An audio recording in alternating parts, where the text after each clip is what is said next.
wassalamu ala asyrafil anbiya wal mursalin nabiyina Muhammadin wa ala alihi wa sahbihi ajma'in.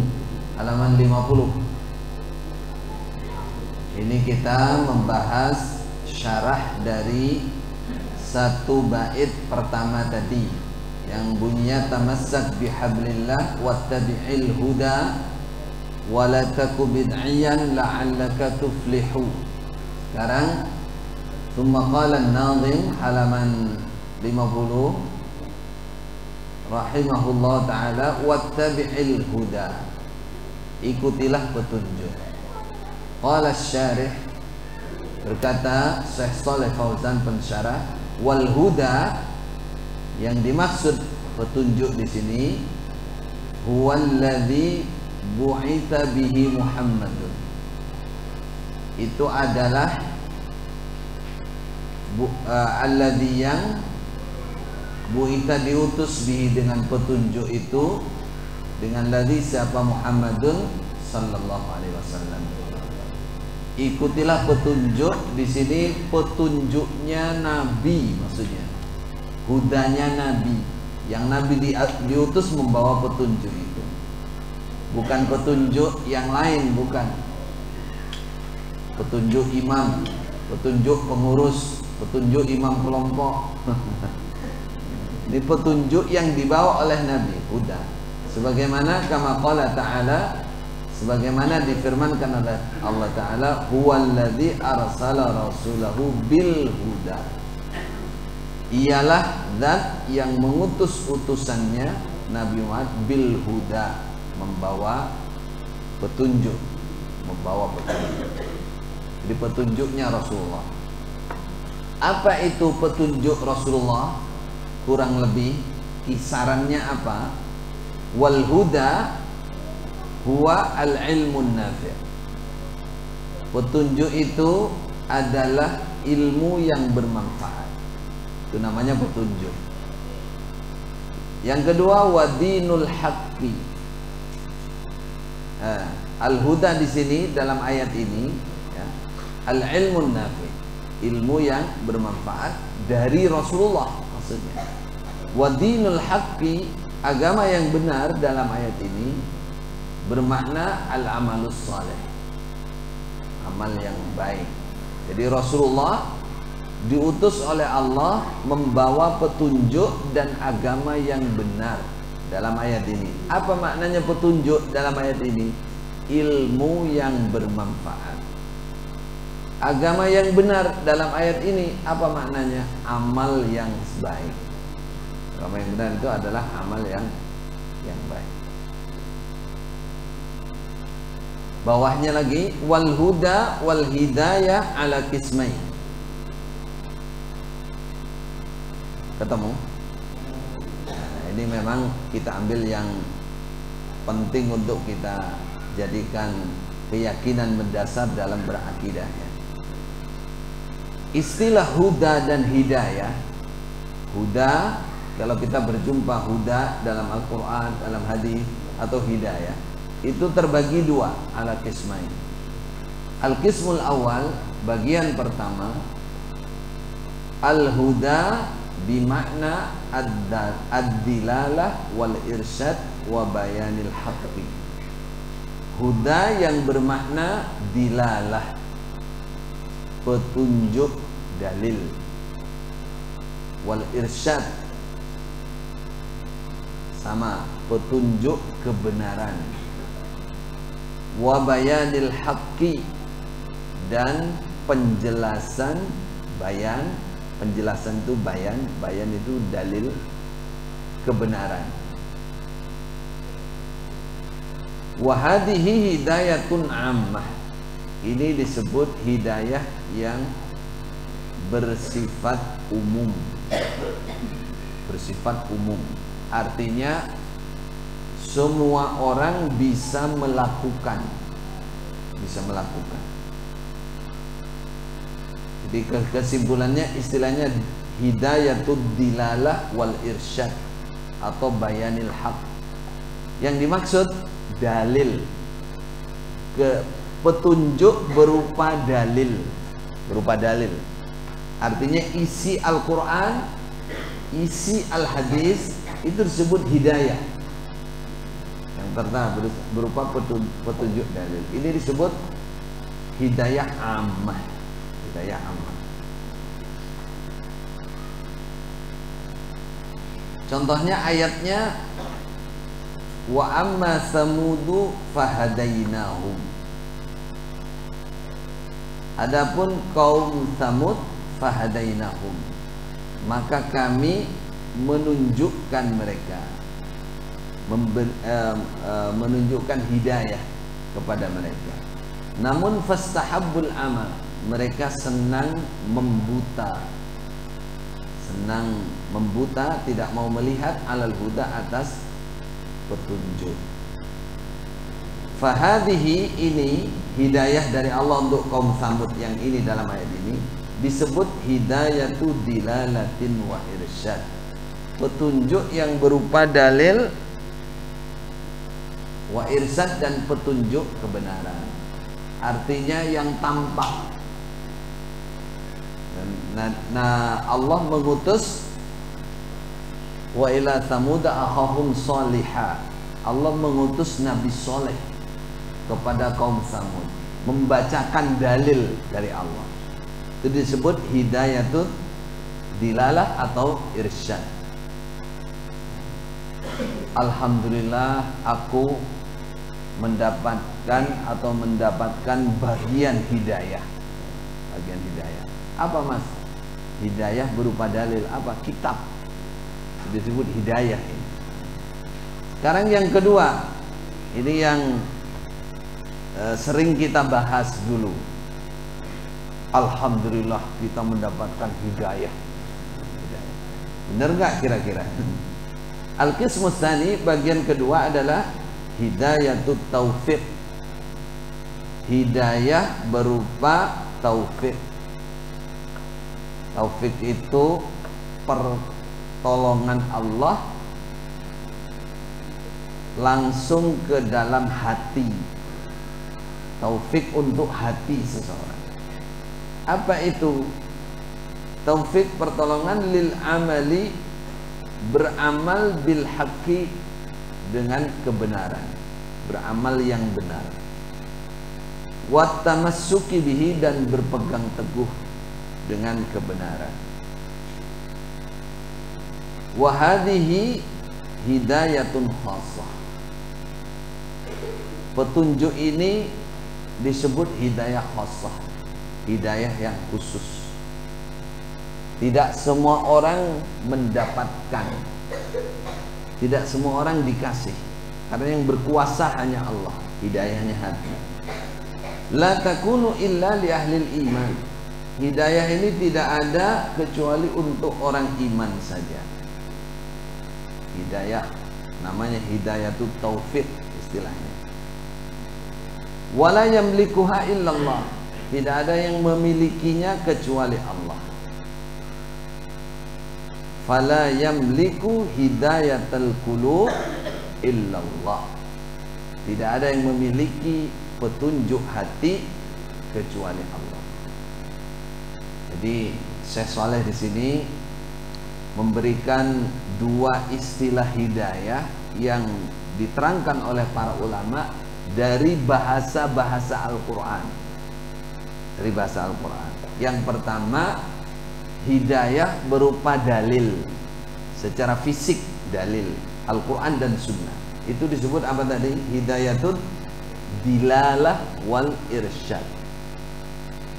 Ini amah, semua orang bisa menyampaikan, semua orang bisa mendengarkan. Bacakan Quran bisa, ustadz manapun insya Allah bisa. Karena itu hidayatul dilalah, hidayah berupa petunjuk dalil. Bacakan dalil, yang mendengarkan juga siapa saja bisa dengarkan. Ini disebut hidayah ammah. Ada hidayah lagi yang khusus untuk orang iman dan yang bisa melakukan hanya Allah. Apa itu? Hidayatul taufik, hidayatul qulub. Petunjuk yang langsung menggerakkan hati seseorang. Digerakkan dalam apa? Berpegang teguh mau berpegang teguh kepada kebenaran dan mampu mengamalkan.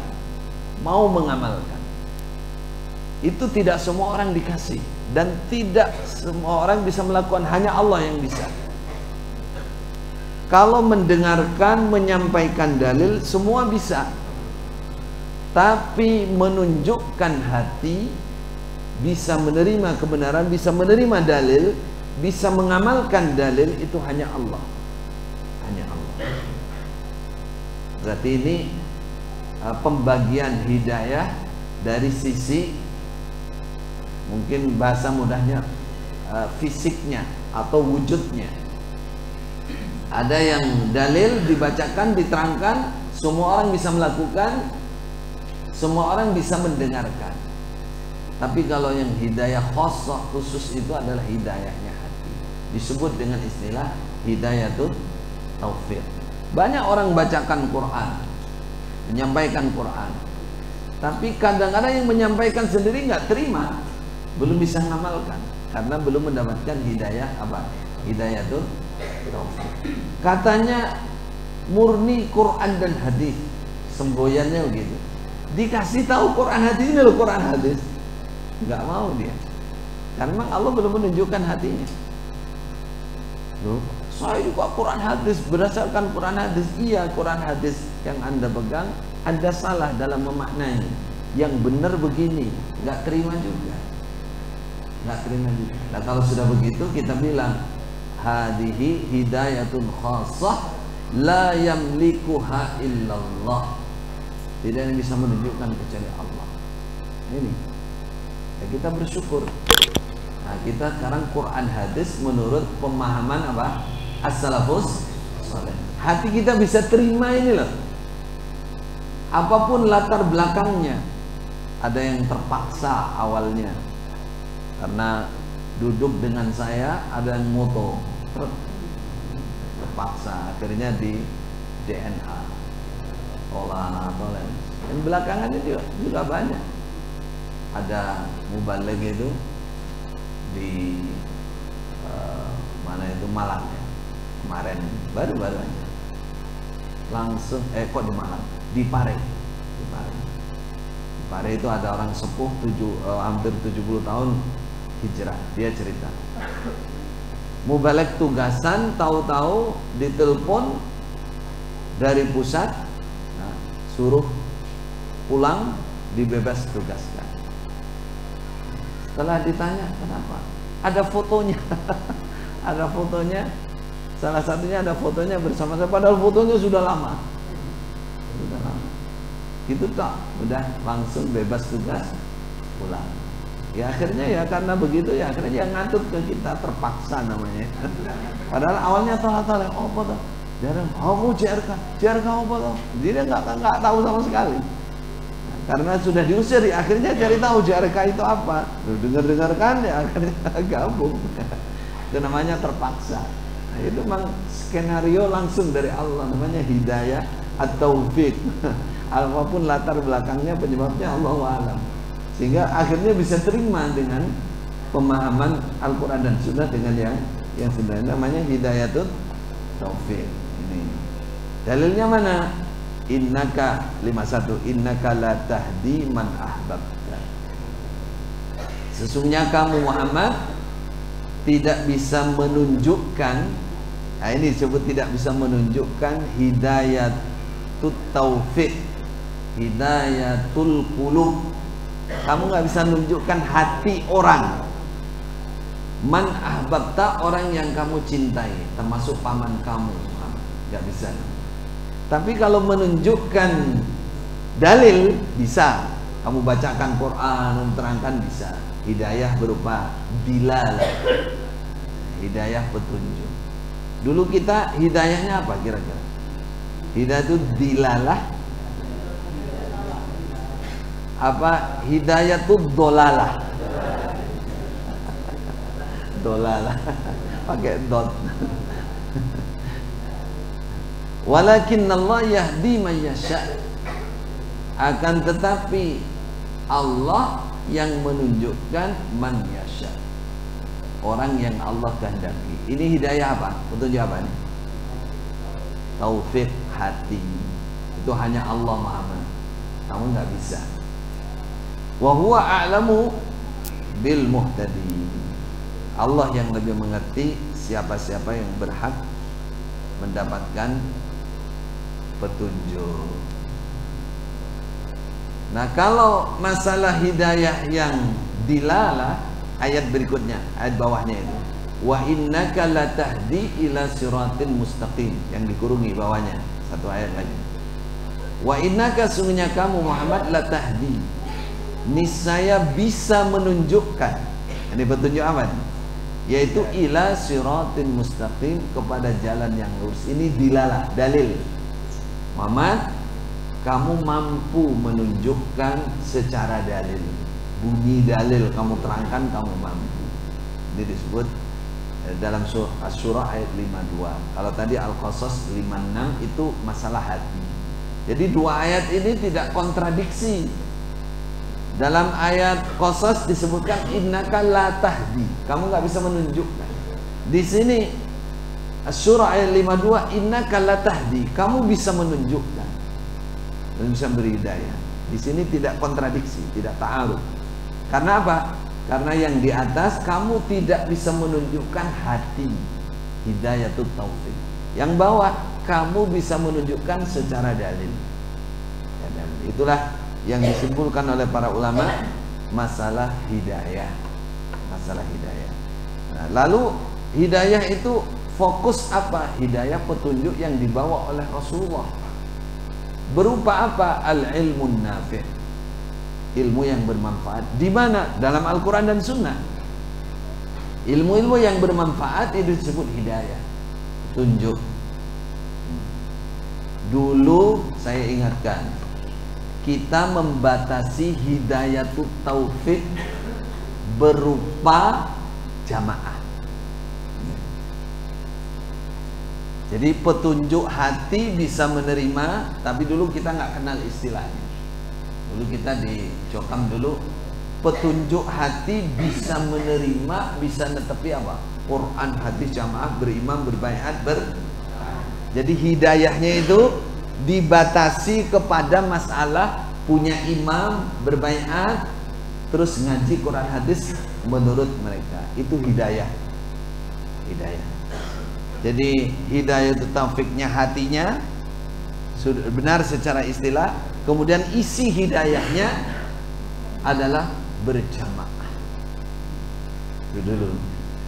Kalau Quran hatinya semua orang punya, tapi yang fokus adalah alhamdulillah sejak tahun 41 ini sudah berdiri dan ini pengesah Islam. Itu yang dianggap hidayah. Ya. Berarti kalau diistilahkan dengan istilah ini, hidayah taufiknya adalah hati, tapi isi dari hidayahnya yang disyukuri taufiknya hanya dibatasi masalah. Yang benar bagaimana? Yang benar memang hidayah itu hati, bisa menerima kebenaran, bisa mengamalkan, berpegang teguh dengan kebenaran. Cuman hidayah isinya dilalahnya seperti yang dibawa oleh Rasulullah dalam ayatnya ini, bukan khusus dalam bab berimam, berbaiat, tapi kebenaran yang dibawa, ilmu yang bermanfaat dibawa oleh Rasulullah dalam Quran dan itu semuanya itu disebut hidayah. Berarti bentuk hidayah itu isinya banyak sekali. Ya, termasuk kalau sekarang kita menyadari beberapa kebenaran dari Quran dan hadis dulu kita tolak istilahnya. Nah, sekarang kita bisa menerima, oh ternyata Islam itu yang harus didulukan tauhid. Dulu kita nggak terima loh. Bukan hanya nggak terima, nggak belajar. Jangankan sampean yang dibawa sebagai jamaah biasa, yang di atas itu saya berjuang mau masukkan tauhid muyassar yang kecil itu bertahun-tahun itu. Maksudnya insya Allah ada 2 tahun, 3 tahun baru diterima oleh sang imam.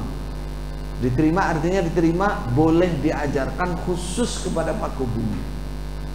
Itu masih wakil 4 nggak mau.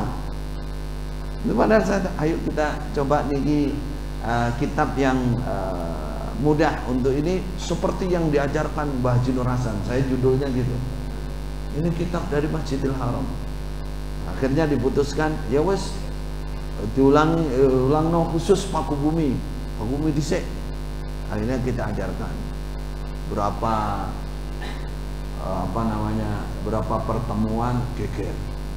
Saya redam lagi, lanjut lagi, pertemuan lagi geger lagi, karena ada di situ mata-mata. Ternyata ada yang jadi mata-matanya keimaman. Oh, bagaimana nih kitab ini akhirnya akan mengesahkan orang di luar jamaah apa enggak? Intinya itu. Ya kita masukkan cara halus sedikit. Jadi bahasanya halus, tapi di gong akhirnya kita perjelas. Setelah diperjelas itu sebagian katanya kitabnya dibuang. Wah, ternyata ini kitab karangan. Itu yang paling atas itu saudara, ulamanya itu. itu namanya. Padahal tauhid itu adalah sumber atau pokok dari hidayah ilmu yang manfaat yang dibawa oleh Nabi, ya tauhid itu. Nah, itu ditolak, nggak terima, nggak nerima. Berarti belum mendapat hidayah taufik dalam masalah ini. Itu contoh. Dan tidak semua orang dikasih.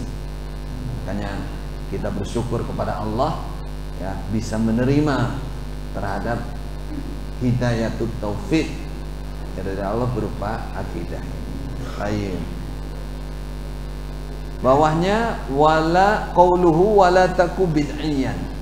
51 bawah. Ini masih bahas nadhaman tadi. Janganlah kamu menjadi pelaku bid'ah.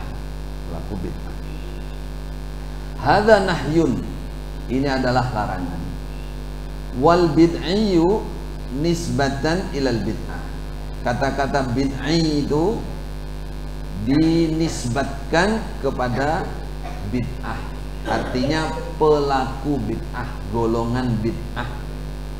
Wal bid'atu, bid'ah itu ma uhditsa fid din, sesuatu yang diperbaharui dalam agama ini. Mimma laisa lahu aslun, termasuk apa saja yang tidak ada baginya aslun, dasar, dalil, fi kitabillah, dalam kitab Allah, au sunnati rasulih, atau sunnah utusan Allah.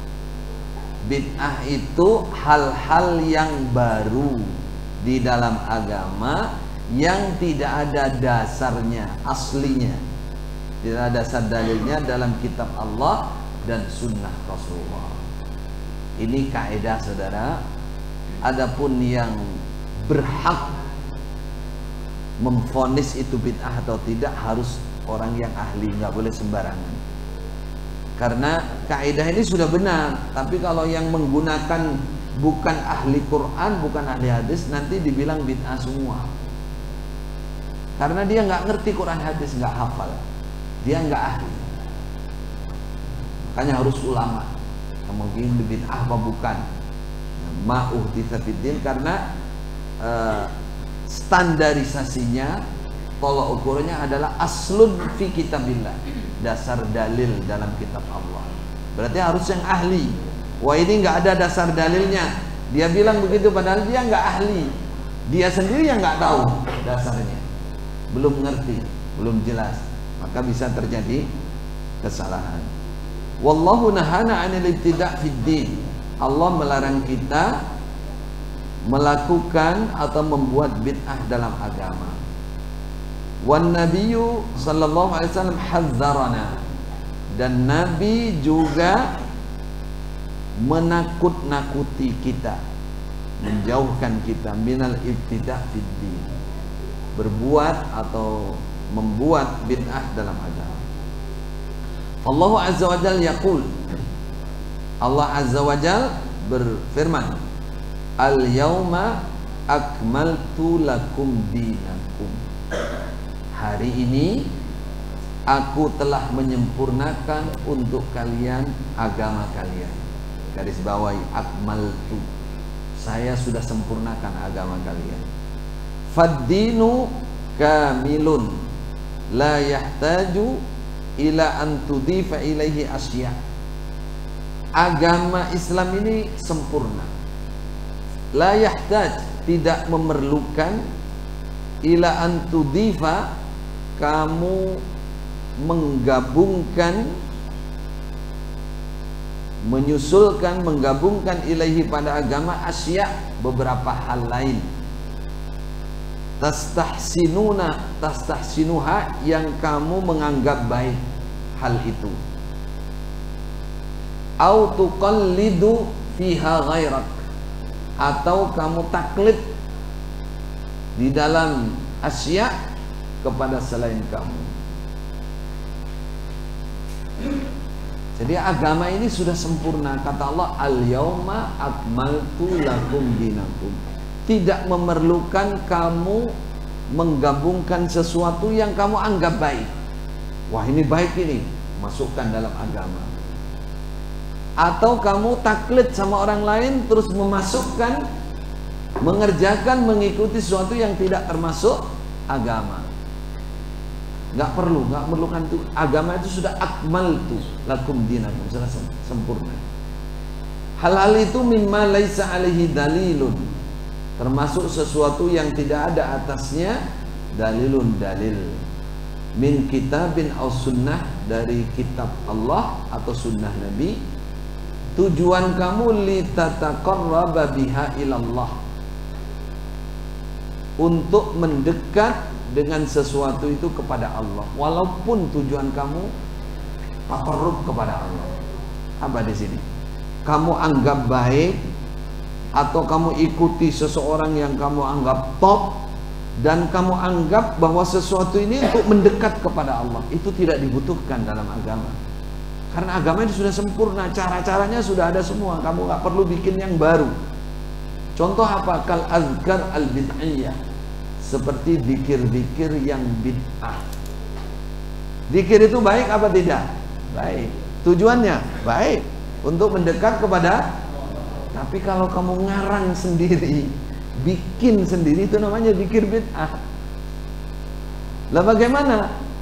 Ya, tinggal buka Quran sama hadis yang sudah ada rujukannya, tinggal ikuti itu aja, cukup sudah. Dan itu yang paling baik sudah. Baik bunyi zikirnya, isi zikirnya, maupun apa? Maupun cara-caranya. Wassalawatil bid'iyah, dan salawat-salawat yang bid'ah. Bikin-bikin salawat-salawat yang kalimat-kalimatnya sudah masuk bid'ah. Wa jami'i anwa'it taqarrub ilallah, dan seluruh macam-macam taqarrub apapun kepada Allah, itu ikuti dalil. Ikuti dalil. Kenapa? Tuh bawahnya. Yang pertama tadi ayat ya, al-yauma akmaltu lakum dinakum, sudah nggak perlu tambahan. Yang kedua, waqad qala sallallahu alaihi wasallam, bawahnya, man amila amalan laisa alaihi amruna fahuwa raddun, atau man ahdatsa fi amrina hadza ma laisa minhu fahuwa raddun. Oh, ini kitab karangan kok ono dalile ya. Itulah ada kode 1 itu. Ada tulisan 1, lihat bawahnya. Wahu apa itu? Belajar. Nanti kalau sama dia, oh iya ya, ini enggak ada namanya, bukan hadis. Itu ada kode 1 bawah, lihat Rawahu Muslim juz 18, nomor hadis 17-18. Hadisnya Ibu Aisyah. Itu dilihat itu. Kalau 2 Rawahul Bukhari.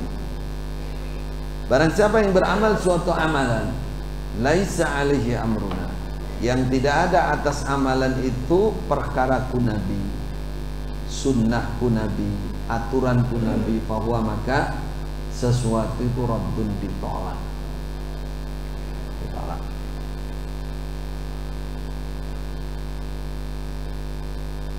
Bagaimana memastikan ini?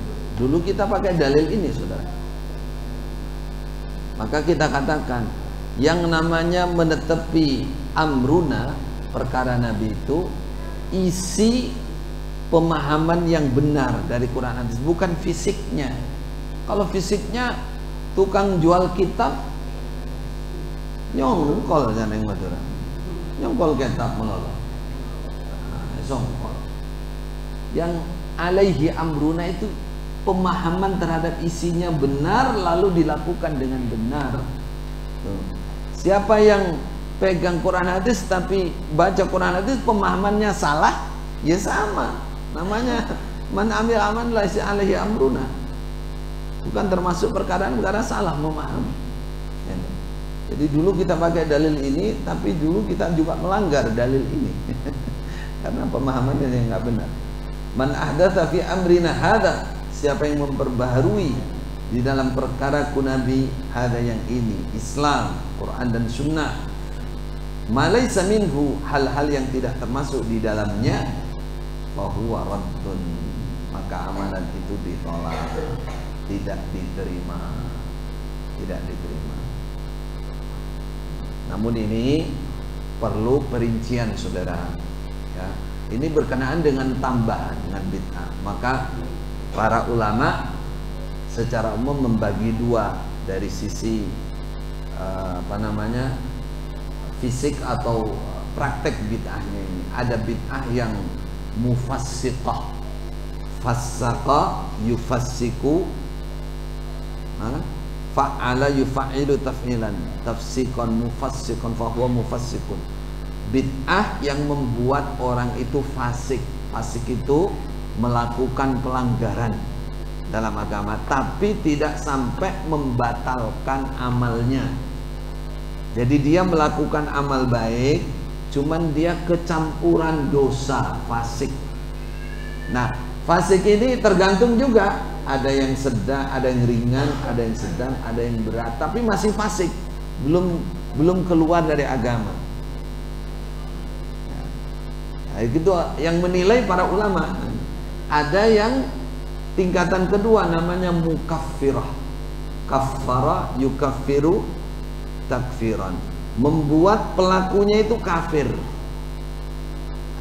Bid'ah dalam agama tapi pelakunya kafir. Dulu kita perhatikan, ini penting untuk diingat, pokoknya bid'ah kafir sudah, ya enggak? Pokoknya melakukan bid'ah udah nggak diterima, berarti amalnya nggak sah, raddun mardudun taibun, berarti sudah sesat, kafir, nggak diterima. Contohnya sholat kecampuran, misalkan usolli, udah langsung, berarti dulu kesimpulan kita berarti sholatnya nggak diterima, berarti kafir, berarti kekal di neraka. Wah, ini kesalahan berat total. Ini tidak ada seorang pun ulama yang benar ya mengatakan seperti ini. Nggak ada. Bid'ah tetap dibagi dua, untuk memvonis, maksudnya memvonis. Ada yang mufassiqah, masih tingkatan dosa, ada kecil, ada sedang, ada dosa besar. Ini juga tingkatan, lihat bentuknya seperti apa. Kemudian ada yang kafir. Kafir ini yang kufrun akbar atau syirik, yang sampai orang itu bisa dinilai kafir kalau bid'ahnya itu ada kekafiran yang besar. Pada yang besar itu contohnya nawaqid Islam, 10 nawaqid, atau kesyirikan. Misalkan ada ibadah betul-betul kecampuran syirik, berdoa minta kesembuhan kepada penghuni kuburan, datang di kuburan, dia nggak doa sama Allah. Umpama ada ini ya, ini contoh, dia berdoa pakai bahasa Arab, baca Quran dulu, tapi terus akhirnya misalkan, Mbah Wali tolong sembuhkan saya, dengan dasar dia yakin bahwa si wali ini bisa ini sudah namanya syirik akbar, ini berat, keluar ini dari agama ini. Bid'ah, tapi bid'ah yang keluar dari agama. Ini contoh singkat saja. Jadi disinilah letak kita harus memahami, jangan jadi pelaku bid'ah. Dasar dalilnya yang kedua sabda Nabi. Wal bid'atu fil lughah, diulang lagi oleh Syekh di sini bawahnya sedikit. Ma uhditsa ala ghairi mithalin sabiq. Bid'ah dalam secara bahasa itu bermakna ma'uhditha, hal-hal yang diperbaharui ala ghairi mithalin sabit, dengan tanpa contoh sebelumnya. Jadi bid'ah itu sesuatu yang baru, tidak ada contoh sebelumnya, betul-betul baru, kreasi baru, sebelumnya tidak ada. Itu secara bahasa. Makanya dalam ayat badi'us samawat wal ard, Allah pencipta langit dan bumi, artinya sebelum Allah menciptakan langit dan bumi tidak ada ciptaan seperti langit bumi. Makanya dikatakan badi'u, pencipta yang baru betul. Atau sabda ayat kul ma kuntu bid'an minar rusul, katakan Muhammad, ma kuntu bid'an, aku bukan bid'ah di antara para utusan. Artinya sebelum aku sudah ada utusan, aku bukan hal yang baru, bukan bid'ah. Ini secara bahasa. Jadi apa saja yang baru yang tidak ada contoh sebelumnya itu secara bahasa bisa disebut bid'ah. Wah, bid'ah Anda ini. Iya, tapi ini bid'ah hasanah. Karena apa? Dia bikin jajan yang nggak pernah ada contoh sebelumnya, betul kreasi baru. Ini bid'ahnya jajan. Jajan kue misalkan, ibu-ibu punya ilham baru, tidak ada contoh sebelumnya, itu bid'ah juga, tapi secara bahasa. Menurut bahasa Arab itu disebut bid'ah juga. Ammal bid'atu fi syar'i, bawahnya. Adapun bid'ah secara syariat yang disimpulkan oleh para ulama, fahuwa ma uhditsa fid din mimma laisa minhu. Ulang lagi supaya kita definisinya ini biar jelas ya. Bid'ah itu adalah ma'uhditsa, hal-hal yang diperbaharui fiddin, di dalam agama, yaitu mimma laisa minhu, sesuatu yang tidak termasuk agama. Mimma laisa minhu, tidak termasuk agama. Wa laisa lahu dalilun min kitabillah, tidak ada baginya dalil dari kitab Allah, au sunnati rasulih, atau sunnah Rasulullah Sallallahu Alaihi Wasallam. Ini dari tadi kita masih membahas satu bait ya. Penutup terakhir halaman 56.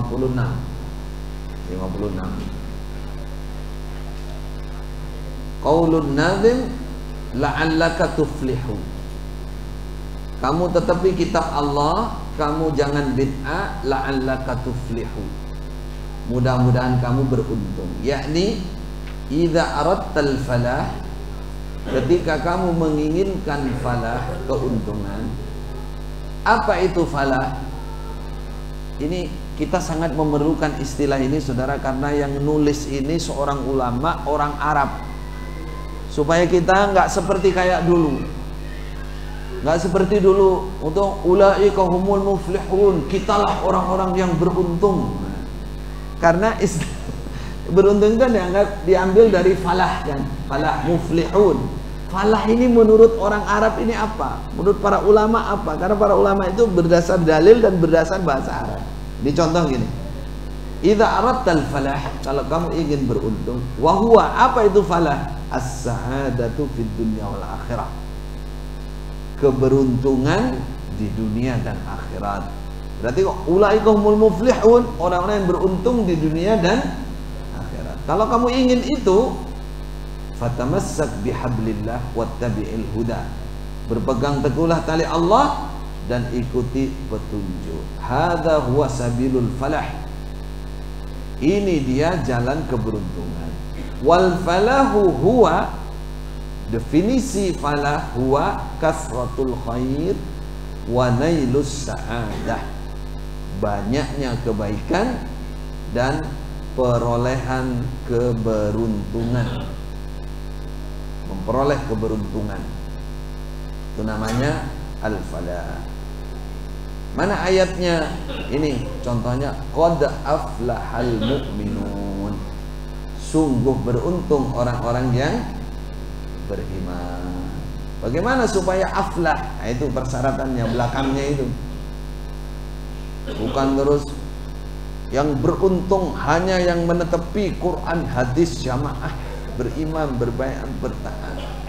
Nah, lihat di Quran ada enggak Ini contoh diperinci. Siapa yang falah? Alladzina hum fi sholatim khashi'un. Orang-orang yang khusyuk dalam sholatnya.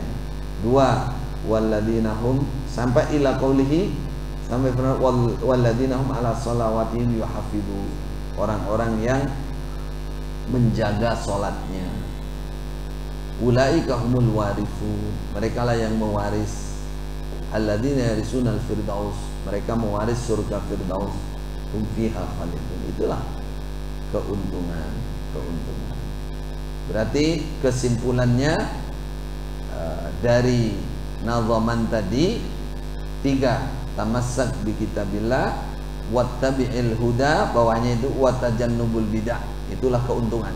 Kalau kamu ingin untung, berpegang teguh dengan kitab Allah, alhamdulillah, ikuti petunjuk Rasulullah, jauhi bid'ah. Tiga, maka kamu beruntung. Wa qauluhu 57, wa qauluhu la'allaka, kata-kata la'allaka. Ini penting, ini akidah ya. Akidah ini dulu kita melanggar ini. Kata-kata la'allaka tuflihu, bahasa Arab, barangkali, mudah-mudahan. Ini bermakna apa? Hada rojaun. Ini adalah harapan. Jadi orang iman itu boleh berharap. Contohnya dengan kata-kata la'allaka. Kenapa? Li'annal aqidatas sahihah, karena akidah yang benar, keyakinan yang benar, alla najzima li ahadin bifalahin. Kita tidak boleh memastikan, mewajibkan, apalagi kata-katanya wajib. Wah, apa dulu? Yang biasa gitu, panjang jibnya. Kita nggak boleh mewajibkan, mengharuskan li ahadin, bagi seseorang bifalahin, dengan suatu falah, illa man syahidalahu Rasulullah, kecuali orang syahidah yang memberikan kesaksian lahu untuknya. Siapa? Rasulullah. Contohnya siapa? 4 khulafaur rasyidin ditambah 6, namanya 10 orang mubasysyirina bil jannah, yang oleh Nabi sudah dikasih kabar gembira kamu pasti surga. Hanya itu yang boleh kita pastikan surganya. Yang lain harapan besar, la'allaka. Itu akidah yang benar. Gak boleh sombong, gak boleh memastikan orang. Harapan dibesarkan boleh. Ada orang sangat baik, tauhidnya sangat baik, tetap la'allaka, arju, mudah-mudahan orang ini sudah. Tapi memastikan tidak bisa, karena kita nggak tahu isi hati orang. Banyak kejadian di zaman Rasulullah, mati syahid, kata Nabi ahli neraka. Nah, itu disitulah para ulama menyimpulkan. Jadi nggak boleh kita pastikan seseorang siapapun. Dan akidah yang benar, keyakinan yang benar dalam hati kita, tidak boleh mewajibkan najzim, pasti kamu surga. Nggak boleh dalam agama. Di falah itu surga, kecuali orang yang memang Nabi sudah memberikan kesaksian langsung. Coba 10 orang Basyirin bil jannah, khulafaur rasyidin ditambah 6 orang. Au ja'a fil Qur'an annahu min ahlil falah. Atau datang ayat dalam Al-Quran bahwa dia termasuk ahlil falah, ahli falah, ahli keuntungan. Ya contohnya tadi dibaca berapa sifat tadi? Ada 11 insyaallah, ingat saya, dalam surat Al-Mu'minun. Siapa yang melakukan itu ya, atau di awal surah Al-Baqarah, ulaika humul muflihun. Artinya kita baca ayat, bukan memastikan perorangan loh ya. Siapa yang melakukan ini maka dia termasuk muflihun. Baca ayat, rangkaian ayat. Tapi kalau vonis kepada tiap orang nggak boleh, nggak boleh. Makanya ketika ada sahabat dia mengatakan mukmin, apa kata Rasulullah? Oh muslim. Nah, ada lagi mengatakan apa? Kamu, kalau bahasa kita, pasti surga, kamu pasti dirahmati oleh Allah. Terus Nabi nanya sama wanita waktu itu, apa kamu ngerti kalau Allah betul memastikan untuk orang ini? Nggak ngerti. Maka katakan arju. Jadi kalau kamu betul, karena kamu terbatas pengetahuanmu. Sebagai manusia itu hanya menyaksikan secara lahir. Jadi dulu kita punya kebiasaan nasihat wajib. Pokoknya jamaah nggak boleh ada keraguan, pasti surga. Sampai sekarang mereka nyinyirnya kan gitu. Kalau JRK itu surganya insya Allah, kalau kami pasti. Ini akidah nggak benar. Akidah nggak benar, ini salah. Ulama salafus soleh sejak zaman Nabi sampai sekarang nggak ada yang berani memastikan seperti ini. Nggak ada, nggak berani. Kalau berharap iya, berharap alhamdulillah, mudah-mudahan ya Allah, mudah-mudahan dengan amal saya murni ya Allah masukkan. Tapi kepastian ini untuk memvonis seseorang ya, memvonis seseorang. Jadi yang dibesarkan itu harapannya, mudah-mudahan. Makanya di sini seorang ulama di zaman itu, putranya Imam Sunan Abi Daud berkata, la'allaka tuflihu, bukan wajibah alaika an tuflih. Kamu wajib, enggak ada la'allaka. Ini adalah akidah yang benar. Akidah yang benar. Jadi semua saudara, tidak ada yang bisa memastikan, karena Allah tidak tahu isi hati orang dan tidak tahu akhirannya seperti apa. Nah, maka orang iman itu punya sifat dua, namanya al-khauf war raja. Ini harus imbang.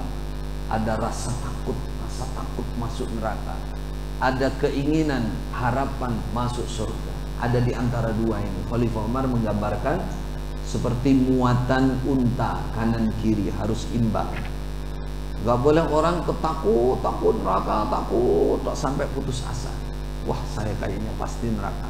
Atau sebaliknya, surga tok di pikirannya, kayak Jokam dulu. Surga wis mesti surga pokoknya. Man amila lillah bil jamaah fa in asaba qabilallahu minhu wa in akhta ghafara lahu. Udah enggak usah takut. Wis nek bener ditompo, nek salah di ngapura semesti swargane. Nah ini namanya rojaknya tok, rojaknya kebablasan. Ini nggak ada di akidah Ahlussunnah wal Jamaah, nggak boleh kayak begitu, harus imbang. Takutnya dengan neraka dengan keinginan masuk itu imbang, sejajar. Takut betul dengan neraka dan ingin betul dengan surga tidak berat sebelah. Inilah pertemuan kita pagi ini. Alhamdulillah dapat satu bait. Mudah-mudahan bait yang lain mudah dan bisa dipahami dan bisa disimpulkan dengan cepat. Jazakumullah khairan. Silakan persiapan wudu, jangan santai. Nanti adzan. Adzannya berapa? 11:30. Yang laki-laki khususnya, daripada bolak-balik nanti terlambat, lebih baik di sini. Tunggu.